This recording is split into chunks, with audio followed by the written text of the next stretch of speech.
This time I get into some pretty rough winter sailing.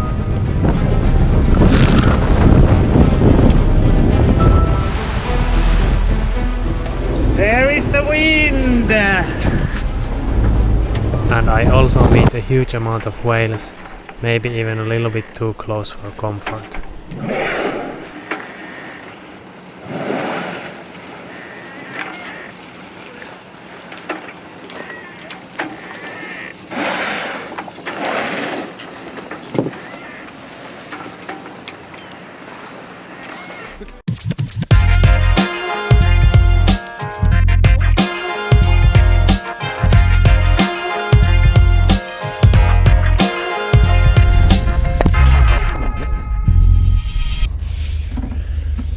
Oh man, it's a lot of snow. It's half a meter of wet snow. It's really funny because I woke up today to this horrible noise and I was like, what the hell is that? This machinery kind of noise. And there's this guy on the pier, on the dock, with a snowblower.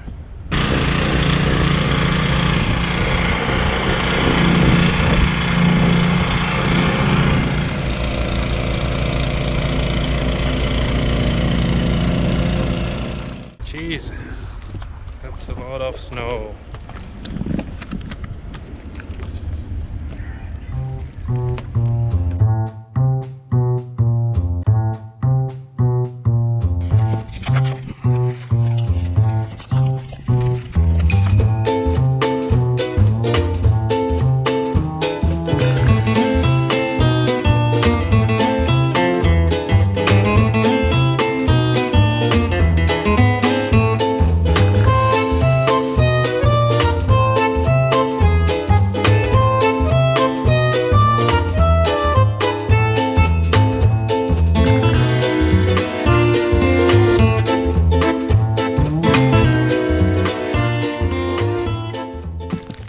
So I'm almost done with the shoveling, but of course it started snowing again.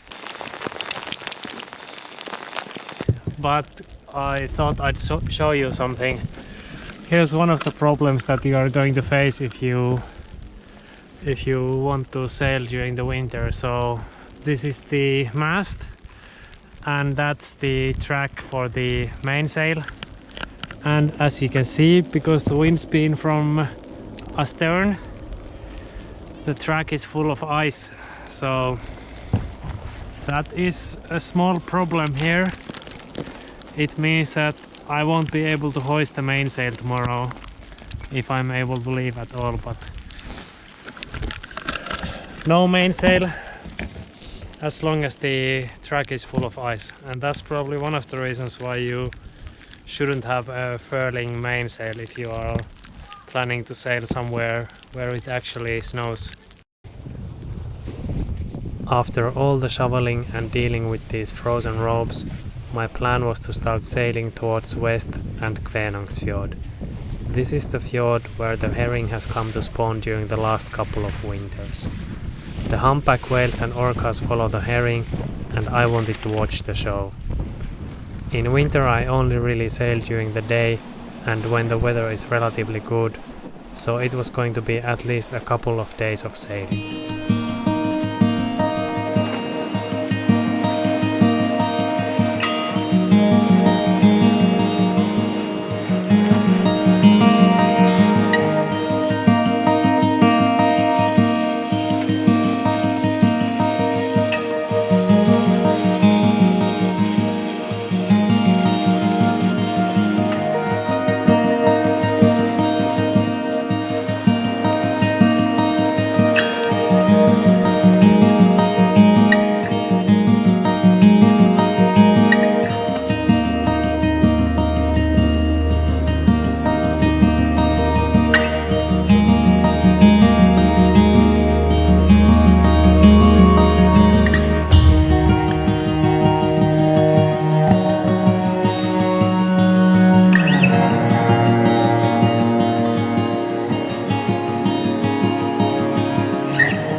So I'm in Korham now.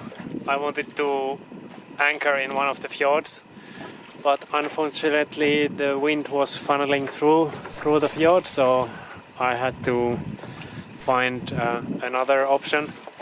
And this is a very small place, only 7 people live here. I just met one of them earlier, and there's also a fishing boat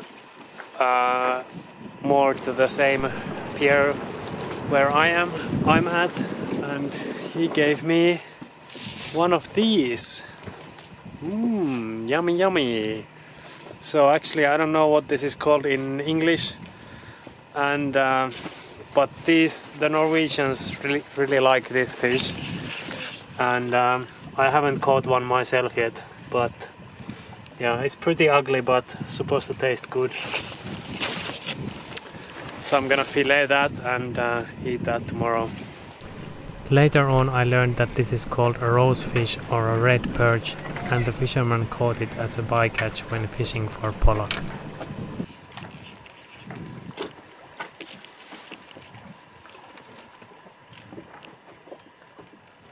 Going to be interesting to see what happens in a while, because currently there is no wind. It's just about 3 or 4 knots of wind, but I'm going to Hasvik, which is here, and the weather forecast says that once I get to this area here, the wind is going to come through the fjord here, and it's supposed to be up to 30 knots, around 13 to 14 meters per second. So yeah, like 28 knots. And we'll see, I guess. It's kind of hit and miss here inside the fjords. Either the wind does come through the fjord, if the direction is good, then it comes through the fjord and suddenly it's like really fucking windy.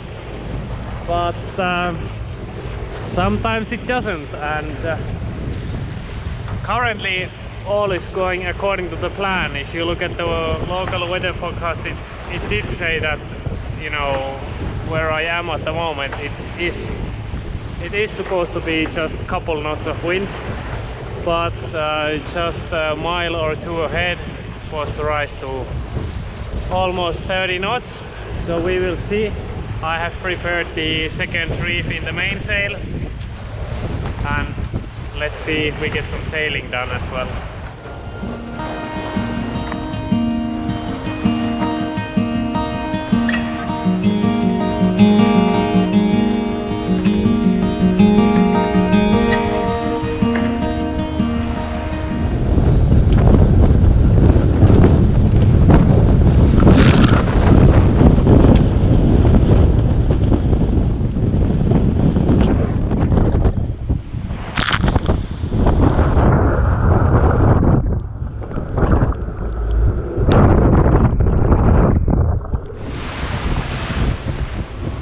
There is the wind!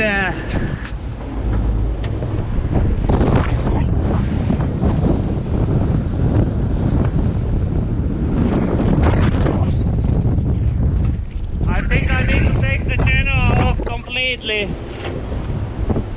because I'm heeling quite a lot.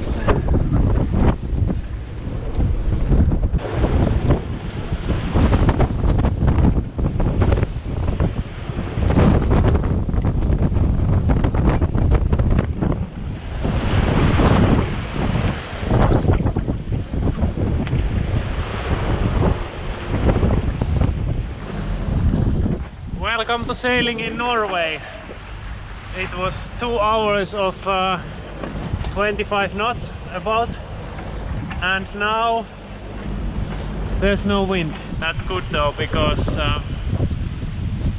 I need to get the mainsail down at some point, and if it's really windy and if the waves are big, then it's gonna be a problem, because the entrance to Hasvik, the harbor where I'm going, the entrance is quite easy, but there is no cover from the wind and waves at all before you are inside. So you have to take the sails down outside, and yeah, but it should be relatively easy now because the waves are getting much smaller as well. But yeah, it's really beautiful evening. Really nice.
This is some of the worst weather that I've seen over here. It's snowing like hell and it's this wet snow, it sticks everywhere. I've only been outside for like 5 or 10 minutes and wow, look at the boat. It's getting plastered on this side. Just absolutely plastered. Look, even the hull.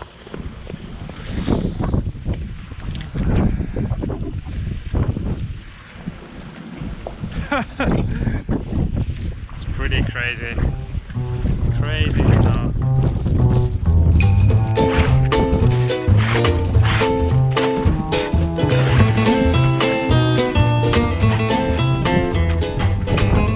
Yes, I'm sure we've all seen enough of the snow shoveling by now. After several days of waiting, the weather finally got better again, and I sailed off to hopefully see the whales.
Just coming to Fjords. This is the area where the whales are supposed to be.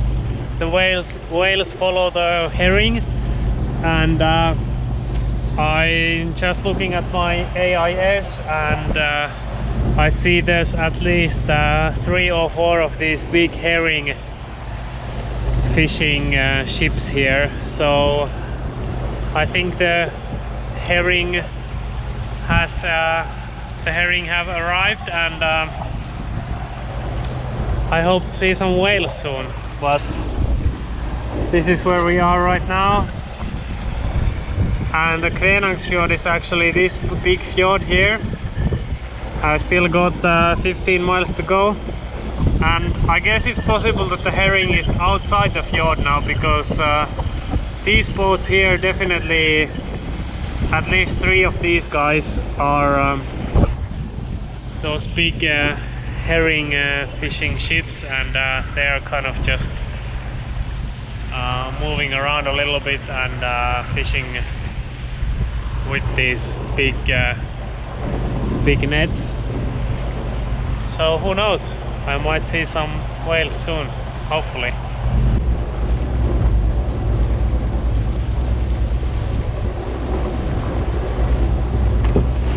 So in this kind of weather the whales are quite easy to see normally, because the sun is shining, and the sun is shining from pretty low angle. So when the whales surface and they let out their breathing spray, or whatever it's called in English, you can see the water glistening in the sun, and you can see it from quite far away, but I can't see anything at the moment, so just have to keep looking. With the whales, I've noticed that it almost always happens like this. First you don't see anything at all, and then maybe a few of them in the distance for a long while. And then suddenly they are all around you.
Well, we found the whales, and it's going to get dark pretty soon, and I was gonna go to a harbor at around 10 or 15 miles away, but I just checked the weather forecast, and the forecast is like so good for the night. It's going to be pretty much wind still, maybe 3-4 meters per second, that I think I'm just going to anchor right here close to the side of the fjord. And this is where the whales were as well, so, you know, who knows, maybe I'll see some right in the morning, or I might hear them during the night. So I think this is a good plan. I hope that this is a good plan. Let's just hope that there's no kelp here. It's around 20 meters deep. Should be fine.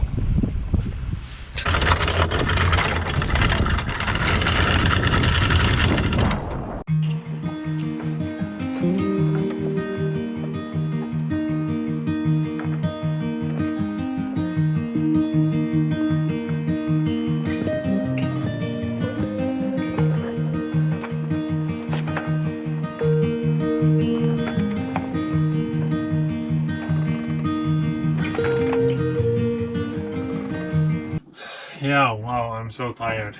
But now the boat is anchored and I'm eating some veggie snack because I'm too tired to cook anything properly at the moment, so just a quick snack. But it was a really nice day, and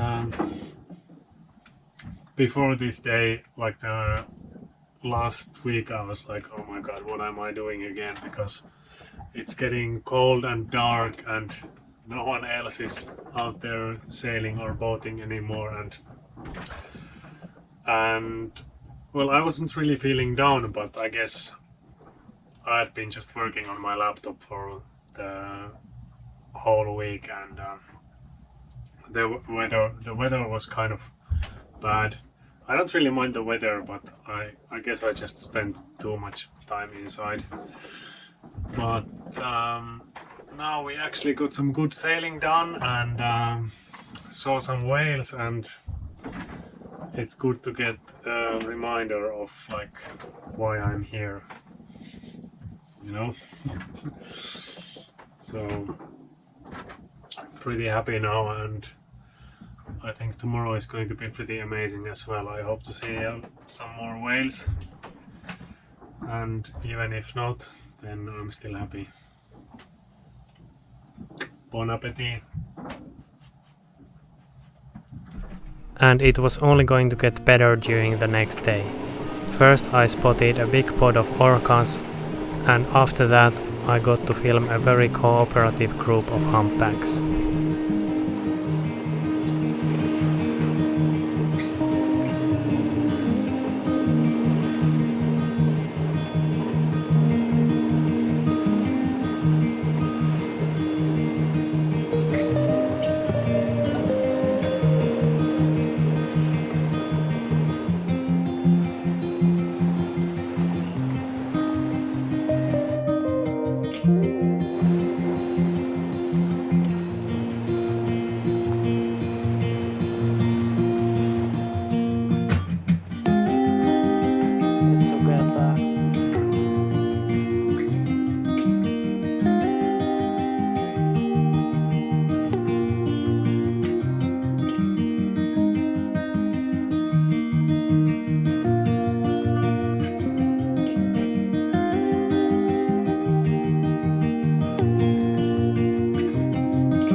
Thanks everyone for watching. That was it for this time, at least mostly. In the next episode we run into some real trouble as Sylvia, unfortunately, she gets some underwater damage in a pretty bad winter storm. And this time I also wanted to say special thanks to my new patrons for the support in making these videos. If you are not familiar with Patreon, it's like a crowdfunding platform for creators, and I only created a Patreon account like a couple of weeks ago, and now I already have over 40 supporters, so over 40 people have pitched in and signed up, and that's actually quite unexpected and a bit overwhelming as well. And we managed to hit the target of 25 people in just one day. And now to celebrate that, I've released like a live tracking map with all the places that I'm visiting and my track, and there's descriptions for the places and anchorages, so you can follow along and see where I'm going. We also have like a small but pretty active WhatsApp group going on, so I'm quite happy about that. You know, like I already mentioned in my previous video, I'm not looking for support on Patreon to keep me sailing or to keep the boat afloat, you know, but my actual job as a freelance translator is not like super high paid, and the funds that I receive from Patreon, they help me kind of like allocate more time into the making of these videos, because making these videos actually takes a huge amount of time that I'd probably otherwise spent working and actually making some money to buy some food. But anyway, I've also received a few messages from people saying that they'd like to support me, but they don't currently have the funds, but they really like my videos and so on. I just wanted to say that, guys, if you're not doing so like super well financially, like if you're not a rich person, then please don't give me any money and don't sign up on Patreon, because you will probably find something much more useful to do with that money, especially like during times like this. So use it for something useful instead. you know, you can always just view my videos here on YouTube and subscribe to this channel. That's like a free way to help me out, and that's available for everyone, and that's actually a great way to help me out. From now on, I want to make this thing more regular, so I want to start publishing videos at least every 2 weeks. So yeah, I'll see you guys in 2 weeks at the latest. Bye bye.